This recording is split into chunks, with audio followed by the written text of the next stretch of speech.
உங்கள் தந்தி1 தொலைக்காட்சியில் தினமும் ஒரு சர்ப்ரைஸ் மாலை 6 முதல் 7 மணி வரை காணத் தவறாதீர்கள். மதுரையில் முதன்முறையாக சென்னை சூப்பர் கிங்ஸ் கிரிக்கெட் அகாடமியை முன்னாள் இந்திய அணி வீரர் பத்ரிநாத் திறந்து வைத்தார்.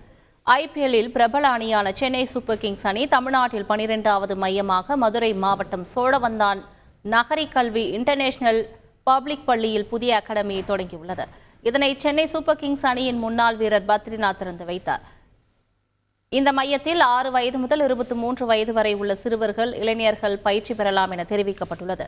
மேலும் இளைஞர்கள் திறமையை மேம்படுத்த உலகத்தர வசதிகள் உள்ளதாக பத்ரிநாத் தெரிவித்துள்ளார். நல்ல இன்ஃப்ராஸ்ட்ரக்சர், நல்ல ஃபெசிலிட்டிஸ், நல்ல கோச்சஸ் எல்லாமே அமைச்சு தராங்க. சென்னை சூப்பர் கிங்ஸ் மாதிரி ஒரு பிராண்டோட இன்வால்வ்டாக இருக்கிறது இந்த கிட்ஸுக்கெல்லாம் ஒரு பெரிய ஒரு ஆப்பர்ச்சுனிட்டி. இந்த மாதிரி ஃபெசிலிட்டிஸ் வரதுனால மதுரையிலேருந்து ஒரு நல்ல கிரிக்கெட்டர் மிகவும் வளர்ந்து அடுத்தது CSKக்கே விளையாடி IPL விளையாடி அடுத்த லெவல் இந்தியாவுக்கும் விளையாடினா அதுதான் ஒரு உண்மையான வெற்றி. அந்த நாள் இன்னும் வெகு தூரத்தில் இல்லை. உங்கள் தந்தி1 தொலைக்காட்சியில் தினமும் ஒரு சர்ப்ரைஸ் மாலை 6 முதல் 7 மணி வரை காணத் தவறாதீர்கள்.